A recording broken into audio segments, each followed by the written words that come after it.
saya bilang saya Tijani. Ketika acara ibadah dengan cara mereka, saya tidak ikut.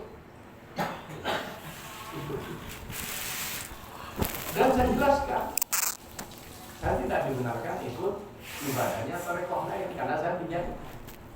Dan ya karena kita apa adanya, dihormati. Dan saya tidak disuruh pulang.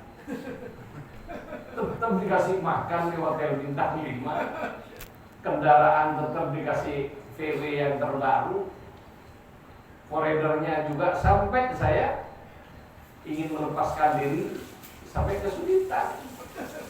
Kan tidak boleh tamu negara, tidak boleh dilepas begitu aja. Aku ada apa-apa, nanti yang undang yang kena, itu alasan mereka. Kita cukup apa adanya.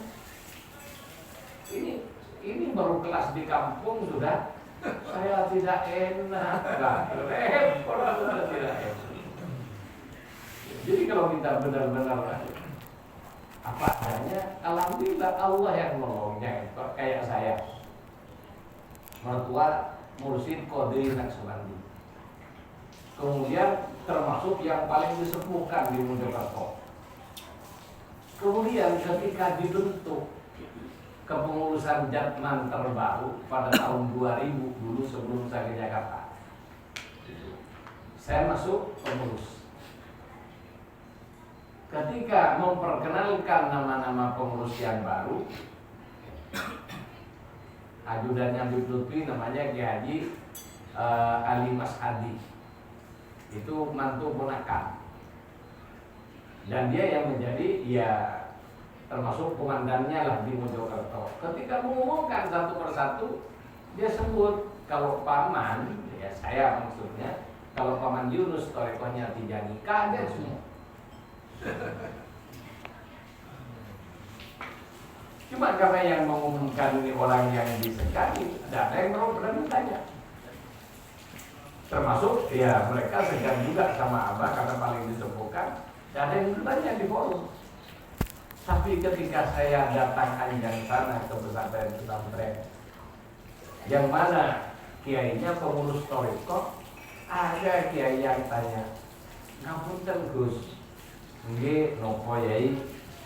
Terus Gus Ali, ya, karena Kiai Ali ini sudah terbiasa dipanggil Gus, walaupun sudah sepuh, kayak Gus Dur itu. Ya walaupun sudah sepuh tetap dipanggil Gus kan. Terus Gus Ali jenengan lalu Tijani, nggih.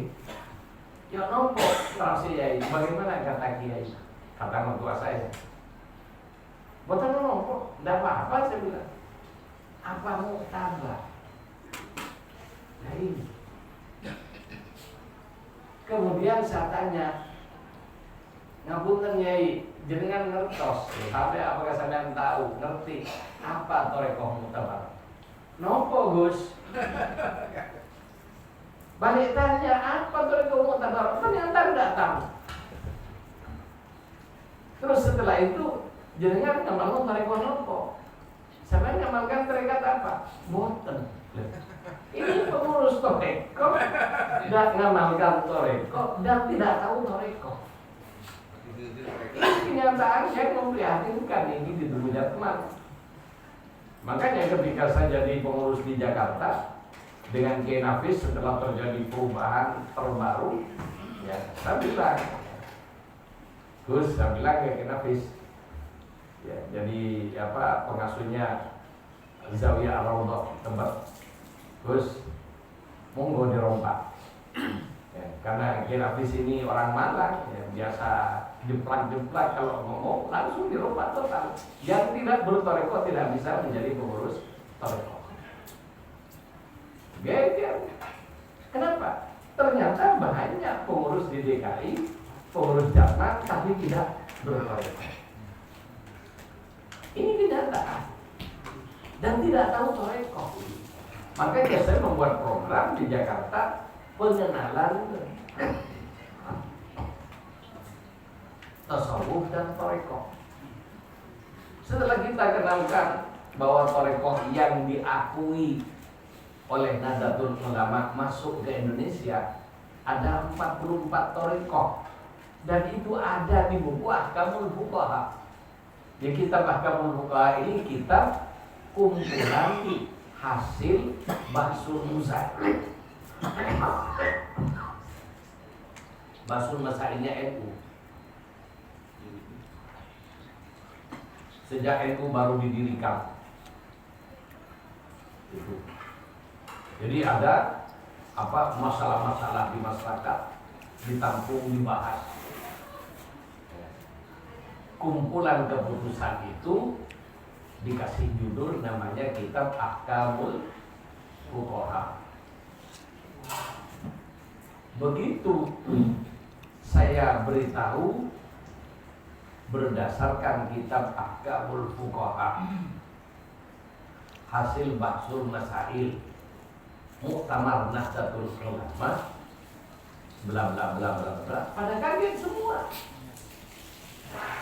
Kenapa selama ini mereka berpikir Toreko itu Naqsabandi, Qadiri, yang lain yang kebuka. Padahal ada Syadiliyah, ada Samaniyah, dan lain sebagainya. Ada, cuma kayak Syadiliyah, kayak Samaniyah tidak terlalu dipersoalkan. Begitu mendengar Tijani, langsung jadi persoalan. Sehingga ya seperti yang dijelaskan oleh Kiai siapa? Ketua Suriah NU Jakarta pada tahun 1980-an itu masih bertengkar antar pesantren, antar kiai tentang muktabar tidaknya Tijani. Jadi sejak dulu yang menentang Tijani tidak ada, Muhammadiyah tidak ada yang tentang Tijani karena tidak tahu dengan Toreko.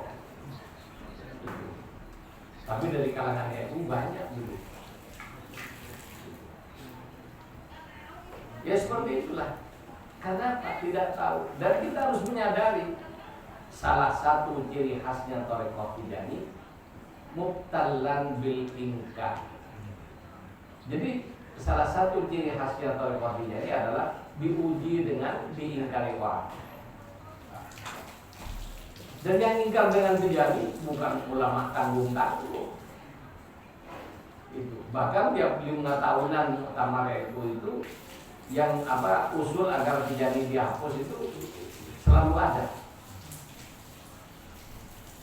Bahkan ketika saya sudah masuk Tijani, saya masuk Tijani tahun 86. Jadi ketika Muktamar 8 tahun 8 berapa itu saya ingat. Saya datang ke Ketua Suriah Jember bersama Kisari pada saat itu mempertanyakan karena Pak di rapat persiapan Muktamar di Jember ada usulan mengoreksi kembali ya keabsahan Toreko Tijani. Itu akhirnya kita datang dengan Kisari pada saat itu menemui Ketua Suriah Jember. Setelah kita tunjukin ini kitab Tijani, kenapa ketika rapat kok kami tidak ada yang diundang? Kenapa kita tidak pernah diundang? Dan selalu dipertanyakan. Dan setelah kita tunjukkan ini kitab Tijani, monggo kalau mau dipersoalkan pada bagian mana? Yang kalau kami dianggap sesat, sesatnya di mana? Tunjukkan. Alhamdulillah, memang ajaran Tijani tidak ada masalah. Akhirnya diantaranya Pak, larangan ziarah ke wali lain itulah yang dipermasalahkan. Ini kenapa di tarekat Tijani dilarang ziarah ke wali lain? Kan ziarah itu bagian dari sunnah, bagian dari pekerjaan yang dianjurkan oleh Rasulullah SAW. Ziarah kubur. Kenapa di tarekat Tijani dilarang? Itu. Para ikhwan rahmatullah ini biar tahu ya, agar supaya para ikhwan tahu bahwa kenapa kok dilarang. Apakah hanya tarekat Tijani yang melarang? Tidak. Tarekat yang lain pun juga aslinya melarang muridnya datang ke guru lain, terutama yang masih hidup.